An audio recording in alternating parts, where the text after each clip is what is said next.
I'm Dr. Larry Burchett, and this is your 5-minute weekly coronavirus update powered by Haverpoint.com. This week with Dr. Kermit Jones and Dr. Katrin Sadigh, both MDs, we will explain to you the facts and evidence that you need to know regarding coronavirus for June 25th, 2020. Now to begin with some case numbers. This week globally, we saw 1 million new cases of coronavirus confirmed, bringing the worldwide total to 9.6 million. Alarmingly, 2 million more in the last 2 weeks, or about 20% of the total COVID cases during this pandemic. This week included 33,000 new deaths, bringing the death toll to nearly 500,000. At home, the United States added 216,000 new COVID cases this week, bringing the American total to 2.5 million, with 125,000 total deaths, up from 120,000 last week. Daily, there were around 15,000 new cases in early June, but by last week in late June, that has doubled to nearly 30,000 cases. That's similar to peak levels we saw in April. The most concerning states, you know them: California spiking now to over 7,000 daily new cases, Texas and Florida at number 2, over 5,500 each, and 24 other states also seeing a sharp rise in daily coronavirus cases. Now, the good news, there's 14 states that are flat and 12 states are actually declining, including those that were hit hardest in April.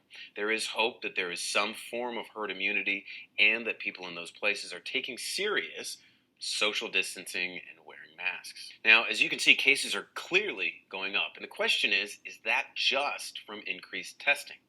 I don't think so. In March, for example, as we tested more, the percentage of positive tests actually went down. Now, in the last 2 weeks, we've been testing the same amount, around 500,000 daily, yet the positive rate of tests is increasing from 4.5 to 5.5%, something that merely increased testing, which we're not increasing anymore, cannot explain. It really appears that there are more people getting infected with coronavirus. It's on the rise. So as daily cases are increasing, remember we said 30,000, total daily deaths are decreasing down to 700 a day, down from 2,700, the peak on May 6th. Will our current increase of cases lead to increased deaths? Maybe not. If new infections are more young people now as the economy is reopening, older folks are sheltering at home. A word of caution for the young: COVID can still be dangerous to certain populations, especially those with obesity, diabetes, and who are pregnant, for example. Now, for more on COVID and obesity, we turn to Dr. Jones. Thanks, Doctor. Although 3 in 4 deaths from COVID-19 are older patients, the young are not immune. Let's talk about one of the key risk factors for complications: obesity. What's obesity?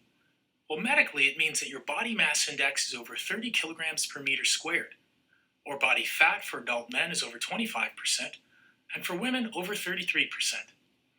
An example of a BMI of 30, a 6-foot-tall person who weighs 220 pounds. Obesity is widespread in America, with about 40% of young people between 20 to 40 years old as obese, and 45% of age 40 to 60. How does obesity connect to COVID-19? Well, if you're obese and infected, you're more likely to be in the hospital, become critical, and even die. A New York University study of 3,600 COVID-19 patients found that obese patients were twice as likely to be hospitalized. A Johns Hopkins study of 265 COVID-19 patients found that young people who ended up in the ICU tended to be obese. What we saw during the 2009 H1N1 pandemic were studies found that up to 1/3 of hospitalized patients or fatal cases of H1N1 were in obese patients. What would make obesity make COVID-19 more severe? Well, there are 2 complications to your respiratory system with obesity. First, fat around the waist, referred to medically as adipose tissue, sits beneath the diaphragm, making it harder for the lungs to expand, oxygenate blood, and remove carbon dioxide. Second, these fatty adipose tissues release inflammatory chemicals called cytokines, and this causes low levels of constant inflammation and stress the immune system. What can you do better to protect yourself? Well, bottom line, we should all wear masks, socially distance, and avoid large gatherings. If you're moderately overweight, you should talk to your doctor about additional precautions. And even if your state's open, try to continue working from home and get tested as soon as you see symptoms. Thank you, Dr. Jones. With cases up, all eyes are back on intensive care units or ICUs, where we send patients whose basic organ functions are failing. ICUs have more intense monitoring and advanced life support like ventilators. ICU doctors and nurses are skilled at treating a patient at this critical state with an arsenal of interventions different from those in non-ICU settings.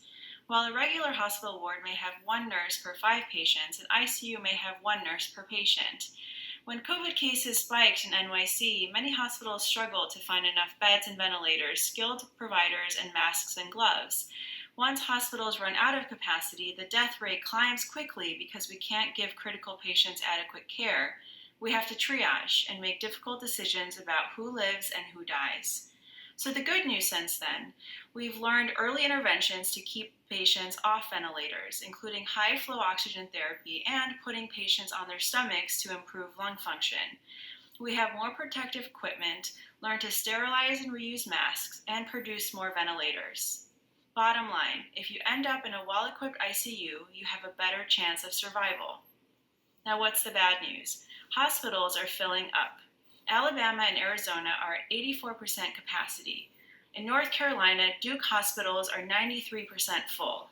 Texas Medical Center is now at 100% capacity in their ICUs. Over the next 2 weeks, we'll pay close attention to how this rise in cases affects our ICUs. Katrin Sadigh and Dr. Kathleen Montgomery, I'm Dr. Larry Burchett. We hope you have both enjoyed and found value in watching the Coronavirus Weekly Update. Please share it and check out more of the information and evidence on averpoint.com.